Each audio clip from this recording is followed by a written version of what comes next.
ప్రత్యేకించి ఈ అమ్మ న్యూస్ ఎక్స్ప్రెస్ చూస్తున్నటువంటి భక్తులందరికీ కూడా ఆ జగన్మాత అయినటువంటి లలితా పరమేశ్వరి దేవి యొక్క పరిపూర్ణ అనుగ్రహం పరిపూర్ణంగా భక్తులందరికీ సమస్త మానవాళికి అందాలని చెప్పి మనస్ఫూర్తిగా ఆకాంక్షిస్తూ శ్రీమాత్రే నమః.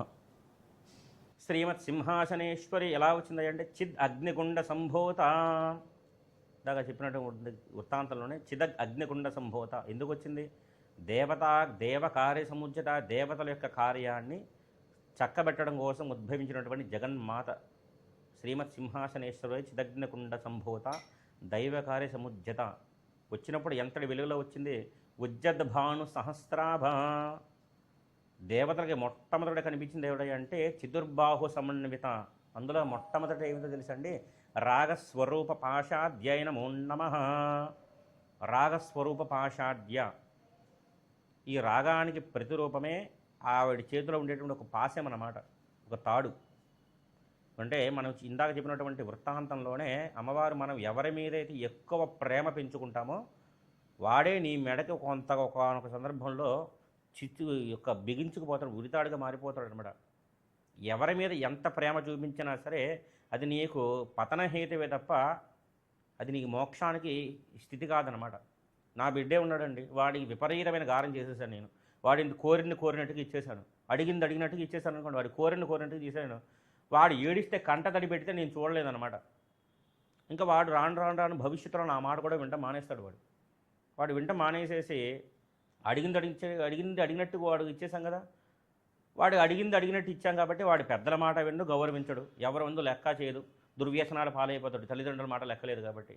ఒకనొక సందర్భంలో మననే ఎదురిస్తాడు, లేదా ఈశ్వరేచ్ఛ. వాడి యొక్క వృత్తాంతం ఎలాగ మారిపోతుందో, వాడి మీద ప్రేమ పెంచుకున్నందుకు మన మీదే కొన్ని వాడి గురించి ఆలోచించి ఈ యొక్క రాగమే పాశంగా మారిపోతుంది అనమాట, ఒక తాడు అనమాట. బంధుత్వాలు కానీ, ప్రేమలు కానీ, బాంధవ్యాలు కానీ ఎంతవరకు నీ కర్తవ్యం వరకే నిర్వర్తించు. అంతే తప్ప వాడు లేకపోతే నేను లేను అనేటువంటి స్థితికి ఎన్నడూ కూడా రావద్దు. ఆవిడ లేకపోతే నా జీవితం లేదు, ఎవరు లేకపోయినా ఎవరి జీవితం నడుస్తుంది. అంతే తప్ప మనకి భ్రమ తప్ప ఏదే ఉండదు అనమాట యథార్థానికి. ఆవిడతో నా జీవితం, ఆయన ఉంటేనే నా జీవితం అనేటువంటి మాట ఎవరికి ఉండదు అనమాట. ఆయన లేకపోయినా బ్రతుకుతారు, ఆవిడ లేకపోయినా బ్రతుకు తీరుతారు. కానీ ఆవిడ మీద విపరీతమైన ప్రేమానురాగాలు ప్రేమ పెంచుకోవడం వల్ల నీ యొక్క జీవితం మొత్తం కూడా ఆవిడ తాడులాగా మారిపోతుందన్నమాట. రాగస్వరూప పాషాధ్య, రాగమంతా కూడా ఒక తాడుతో సమానం అనమాట. ఎవరి మీద అయితే ఎక్కువ ప్రేమానురాగాలు పెంచుకుంటావో అది నీ మెడకే ఉరితాడుగా మారిపోతుంది. నీ కర్తవ్యంగా నువ్వు నిర్వర్తించు, వెనకాల జగదమ్మ నీకు రక్షగా నిలబడుతుందన్నమాట. ఓం నమో శ్రీ గురుభ్యో నమః. శ్రీమాత్రే నమః. శ్రీ గురు దత్తాత్రేయాయ నమః. అలాగే రాగస్వరూప పాషాధ్య అని చెప్పాం కదండి. అమ్మవారు ఎవరి యందు కూడా ప్రేమానురాగాలు పెంచుకోవద్దు, ఆవిడ కర్తవ్యంగా నీ బాధ్యత కింద నిర్వర్తిస్తే అది నీ బాధ్యత వరకే ఉంటుంది తప్ప అని చెప్పి ఆవిడ రాగాన్ని ఒక తాడుగా చేతి పట్టుకుంటుందన్నమాట.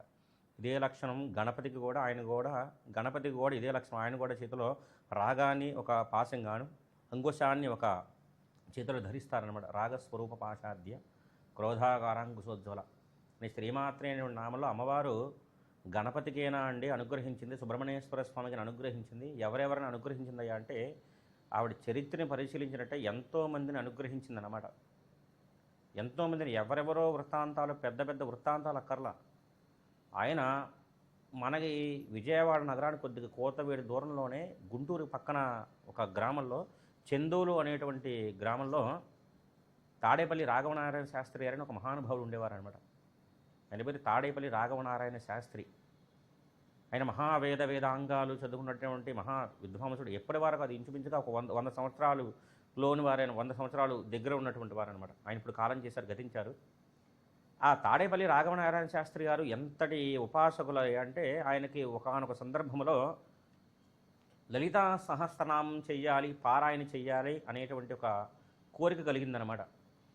కానీ మనం పారాయణ చేస్తామండి, మా అమ్మవారికి నివేదన ఏం పెడతాం అంటే మా దగ్గర ఏమీ లేదుగా. అంటే ఆవిడ మహా ఇల్లాలు కూడా మహా సాధ్వి ఆవిడ. మనం ఏం తాగుతున్నాం, ఇంతవరకు మనం ఏం తింటున్నాం అదే అమ్మవారికి పెడతాం. మనం ఇప్పటిదాకా మంచినీళ్ళే తాగామండి, మంచినీళ్ళు అమ్మవారికి నివేదన పెడతామా? మన దగ్గర ఎవరన్నా చూస్తే వింతగా ఉండదు, నవ్వుకోరు. అంటే మనం తినేది అమ్మవారికి పెడదాం పిచ్చిదానా అని చెప్పి లలితా సహస్రనామాన్ని 108 సార్లు పారాయణ చేసి ఓపిక లేక ఆయన తాగినట్టు ఆవిడికి అమ్మవారికి పెట్టినటువంటి మంచినీళ్ళ నివేదనగా ఆయన తాగి స్పృహ కోల్పోయారనమాట. కానీ ఆవిడ చూడలేక, లలితా త్రిపుర సుందరి దేవి చూడలేక ఈ తాడేపల్లి రాఘవనారాయణ శాస్త్రి గారిని ఒడిలో కూర్చోబెట్టుకుని ఆయనకి పాయసాన్ని నివేదన చేసిందనమాట అమ్మవారు. బిడ్డ గనక ఆకలితో ఉంటే ఆవిడ చూడలేదు, అమ్మ తత్వం కదండి, అమ్మ తత్వం ఆవిడ చూడలేదన్నమాట. పాయసం నివేదన పెట్టింది ఆవిడ. నివేదన పెట్టేసి కొద్దిగా స్పృహలోకి వచ్చారు. స్పృహలోకి వచ్చిన తర్వాత ఆయన్ని కింద పెట్టుకోబెట్టి అమ్మవారు ఆశీర్వదించి వెళ్ళిపోయిందనమాట. అదృశ్యమైపోయింది ఆవిడ. కానీ ఆవిడ పెట్టినటువంటి పాయసాన్నము గిన్నె, ఆ పాత్ర మాత్రం అక్కడే ఉందన్నమాట. అది వాళ్ళ ఇంటిలోది కాదు, ఎక్కడి నుంచి వచ్చిందో ఆ పాత్ర. అమ్మవారు పాయసాన్ని నివేదన చేసిన తర్వాత మరలా జీవితంలో ఆయన వెనుదిరిగి చూసినటువంటి వృత్తాంతాలు ఎక్కడా లేవన్నమాట. అంటే ఆవిడ శ్రీమాత, అమ్మగా ఆవిడ బిడ్డ బాధపడుతుంటే ఎన్నడూ చూసి ఉండలేదన్నమాట. ఆవిడ చూసి ఉండలేదు, వెంటనే పరుగు పరుగున వస్తుందన్నమాట ఆవిడ. ఎక్కడో శాస్త్రి గారంటే ఎప్పుడో పురాణాల్లో అగస్త్య మహాముని అంతటి వారు కాదు. ఇప్పటికి కూడా ఆయన ఇంటికి వెళ్తే లలితాదేవి ఆ ఇంట్లో నడయాడినటువంటి వృత్తాంతాలు మనకు కనిపిస్తాయి అన్నమాట. ఒకసారి దేవీ నవరాత్రులు ఏదో ఒక సందర్భంలో వస్తూ ఉంటే ఆయన ఇంట్లో నుంచి ఒక గాజులమ్మే వ్యక్తి వస్తున్నాడు. ఇంట్లో ఒక వీధిలో గాజులు అమ్ముతూ ఒక వ్యక్తి అమ్ముతున్నాడు, గాజులు అనుకుంటా. గాజులు అమ్ముకుంటే ఆ ఇంట్లో ఒక చిన్నపిల్ల పరిగెత్తుకు వచ్చింది. ఇంచుమించుగా ఒక 9 ఏళ్ళు 8 సంవత్సరాలు వయసు ఉంటాయి. మా తాతయ్యే నాకు గాజులు అమ్మున్నారు, నువ్వు ఇస్తావా అని చెప్పింది అన్నాడు. ఓహో, మీ తాత ఎవరమ్మంటే ఇదిగో రాఘవనారాయణ శాస్త్రే మా తాత ఇమ్మన్నారు అని చెప్తే, సరే ఆవిడ పిల్లకి చక్కగా చిన్ని గాజులు ఇచ్చి ఆ పిల్ల చేతికి తొడిగాడు ఈయన, గాజులు అమ్మేటువంటి వ్యక్తి. తొడిగేసరికి చాలా సంతోషించి, ఇదిగో నా ఎర్రటి గాజులు బాగున్నాయి అని చెప్పి, తాత నాకు గాజులు ఇచ్చారు తాత అని చెప్పి ఆ పిల్ల ఇంట్లోకి పరిగెత్తేసింది అనమాట. లోపల నుంచి ఒక పావు గంట తర్వాత శాస్త్రి గారు బయటకు వచ్చారు. ఈ గాజులు అమ్మే వ్యక్తిని చూశారు. ఏమిటారు ఆయన ఇలా కూర్చున్నావు, ఎందుకు కూర్చున్నావు అంటే, అయ్యా మీ మనవరాలు వచ్చిందయ్యా, గాజులు ఇలా తీసుకొని మీ దగ్గర డబ్బులు ఇస్తా అని చెప్పింది. నా మనవరాలా, నాకు మనవరాలు ఎక్కడ ఉన్నారా నాయన? సరే అర్థమైందనమాట. ఓహో, ఎవరు తీసుకు నాకు అర్థమైందిలే అని చెప్పి ఆ గాజుల మేడం డబ్బులు ఇచ్చేసే వెళ్ళిపోయారనమాట.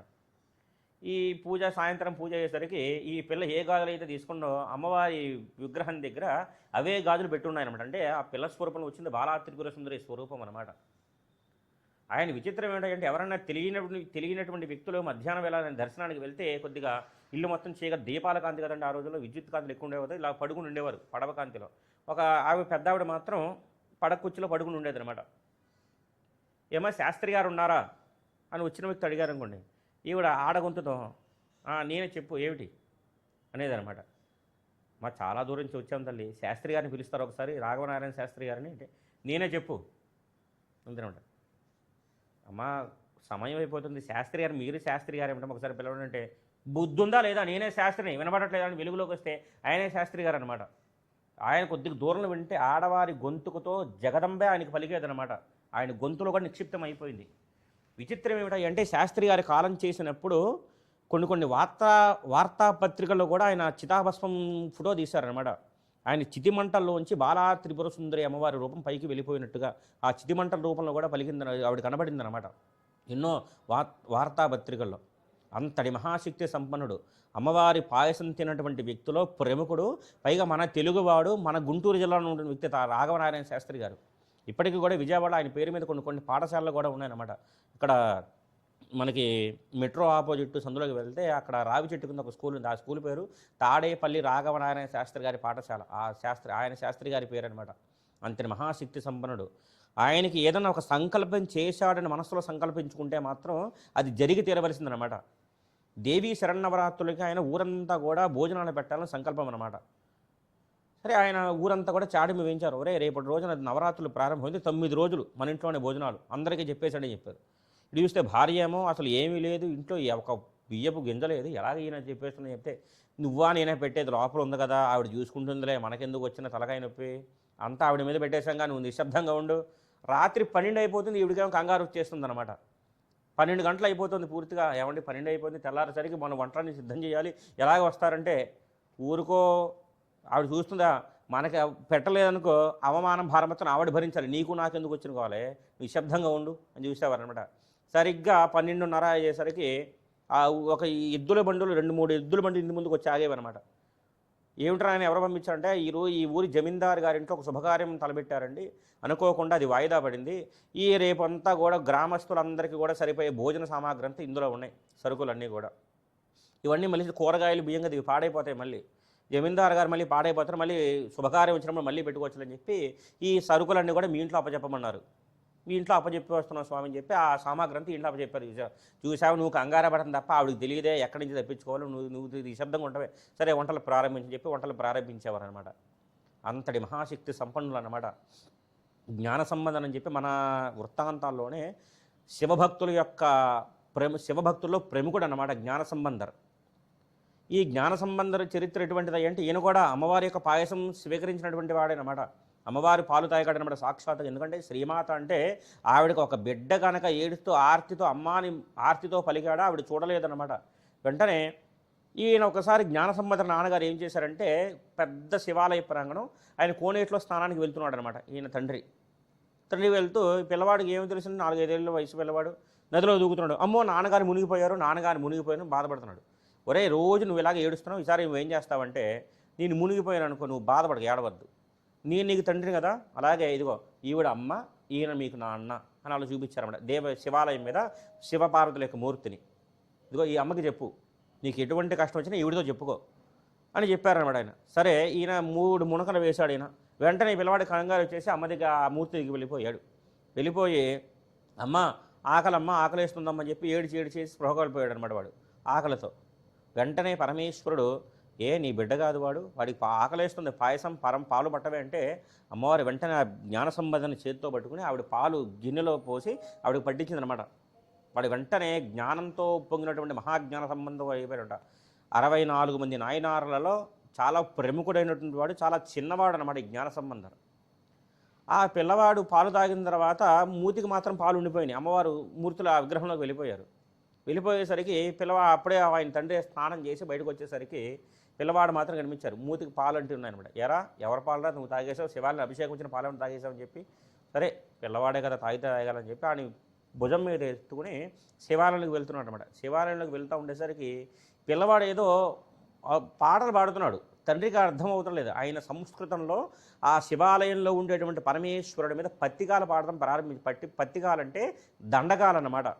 మహాజ్ఞానంతో ఉండేటువంటి దండకాలం. అమ్మవారి పాలు తాగాడు కనుక ఆయన అంతటి జ్ఞానప్రదాత అయ్యాడనమాట. జ్ఞానప్రదాత ఆయన ఆఖరి పిల్లవాడు ఇలా కొడుతూ ఉండగా ఈ చిన్ని చేతులేమో ఇలా ఎర్రగా కందిపోతాయని చెప్పి అదే శివాలయంలో ఆ శివాలయం ఆకాశంలోంచి పిల్లవాడికి చిడతలు పడ్డాయి అనమాట. ఆ చిడతల వాయిస్తూ పిల్లవాడు పత్తికాలు పాడుతూ ఎంత జ్ఞానప్రదాత అయిపోయాడు మహానుభావుడు. ఇక ప్రత్యేకించి కార్తీక మాసంలో ఒక్క ఆయన నాయనార్ చరిత్ర తెలుసుకున్నా ఆ నాయనార్లో ప్రముఖమైనటువంటి వాడు యొక్క జ్ఞాన సంబంధర్.